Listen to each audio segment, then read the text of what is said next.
Hi friends, मैं अमन GK GS के fact series में आप लोगों का स्वागत है। चलिए देखते हैं क्वेश्चन नंबर 1 से। कह रहा है कि लोकसभा में किसी विधेयक को धन विधेयक के रूप में कौन प्रमाणित करता है। तो ये जो प्रमाणित किया जाता है वो लोकसभा के अध्यक्ष के द्वारा, याद रखिएगा। देखिए, लोकसभा की संरचना जो है आपका अनुच्छेद 81 में है। लोकसभा के जो प्रथम अध्यक्ष थे वो गणेश वासुदेव मालवंकर थे, याद रखिएगा। लोकसभा सदस्यों की संख्या सबसे ज़्यादा कहाँ है?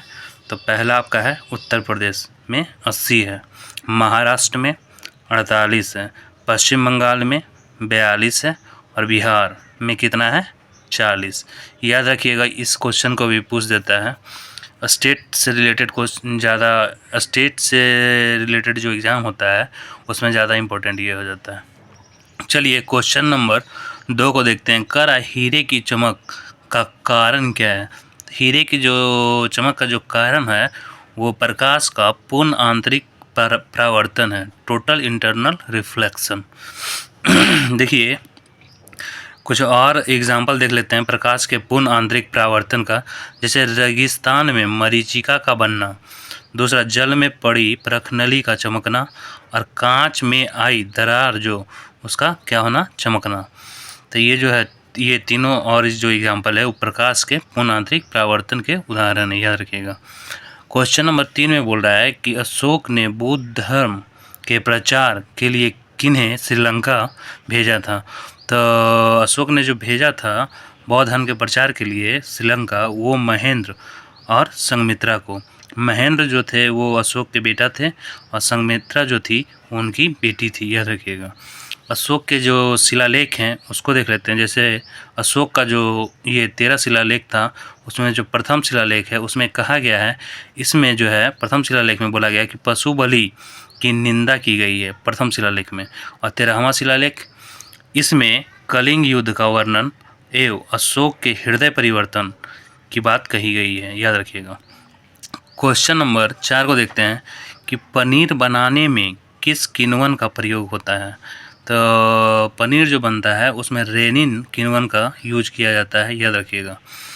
देखिए, गांधीवादी जो अर्थव्यवस्था था वो किस सिद्धांत पर आधारित था? वो आपका ग्रामीण सहकारिता के सिद्धांत पर आधारित था, याद रखिएगा। क्वेश्चन नंबर 6 को देखते हैं। कह रहा है कि लंगर व्यवस्था को अस्थाई किस सिख गुरु ने बनाया था।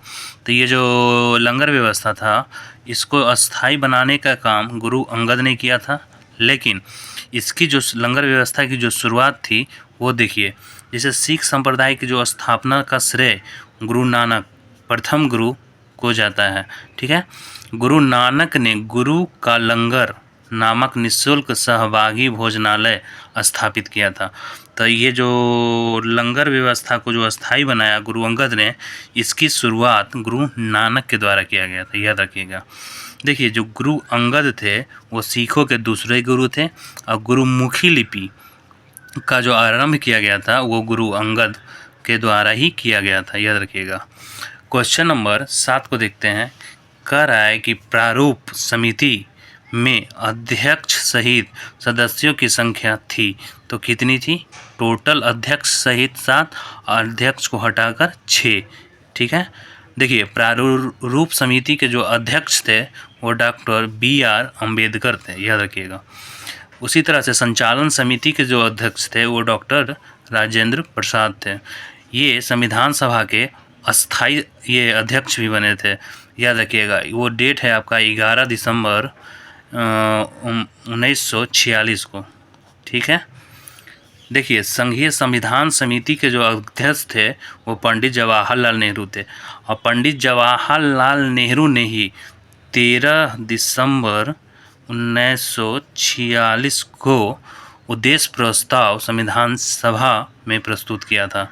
देखिए, और आगे देखते हैं। प्रांतीय संविधान समिति के जो अध्यक्ष थे वो सरदार वल्लभ भाई पटेल थे, और संघ शक्ति समिति के जो अध्यक्ष थे वो पंडित जवाहरलाल नेहरू थे, याद रखिएगा। चलिए क्वेश्चन नंबर 8 को देखते हैं। कह रहा है कि राजीव गांधी कि समाधि स्थल को किस नाम से जाना जाता है? तो जो राजीव गांधी का समाधि स्थल है वो वीर भूमि के नाम से जाना जाता है। देखिए, जब समाधि स्थल आया है तो कुछ और ये महापुरुष के देख लेते हैं। जैसे आपके ये राजघाट, ये महात्मा गांधी का समाधि स्थल है। आपका शांतिवन, ये जवाहरलाल नेहरू का समाधि स्थल है। विजय घाट आपका लाल बहादुर शास्त्री का समाधि स्थल है। उसी तरह से शक्ति घाट आपका इंदिरा गांधी का समाधि स्थल है। किसान घाट जो है आपका चौधरी चरण सिंह का समाधि स्थल है। ये जो याद रखिएगा कि चौधरी चरण सिंह के ये जन्मदिन पर ही 23 दिसंबर को किसान दिवस भी मनाया जाता है। अब देखिए, चैत्रा भूमि जो है वो BR अम्बेडकर का समाधि स्थल है। चलिए क्वेश्चन नंबर 9 को देखते हैं। कह रहा है कि वसा में घुलनशील विटामिन है, तो ये कौन है? ए है, विटामिन डी है, विटामिन ई है और विटामिन के है। अब देखिए, विटामिन आया है तो विटामिन का जो आविष्कारक था वो कौन था? फंक था, याद रखिएगा। देखिए, विटामिन ए का जो रासायनिक नाम होता है वो रेटिनॉल होता है। विटामिन डी का जो रासायनिक नाम होता है वो कैल्सीफेरॉल होता है। विटामिन ई का जो रासायनिक नाम है वो आपका क्या है? टोकोफेरॉल। विटामिन के का जो रासायनिक नाम है वो क्या है? फिलोक्विनोन। और देखिए, ये जो वाटर में यानी कि पानी में जो घुलनशील विटामिन है, घुलनशील विटामिन, वो आपका कौन है? बी और सी। ठीक है, विटामिन सी का रासायनिक नाम आपका है एस्कॉर्बिक एसिड। अब बी में तो जैसे B1 हो गया तो उसका थाइमीन हो जाएगा। उसके बाद और भी बहुत सारे हैं, B2, B5। चलिए क्वेश्चन नंबर 10 को देखते हैं। कह रहा है कि ज्वालामुखी के मुख को कहा जाता है, तो क्या कहा जाता है? क्रेटर कहा जाता है, याद रखिएगा। ठीक हो दोस्तों, 10 क्वेश्चन के साथ ये सीरीज़ समाप्त होता है। अगर आपको ये वीडियो अच्छा लगता है तो लाइक, शेयर और सब्सक्राइब करें। Thank you.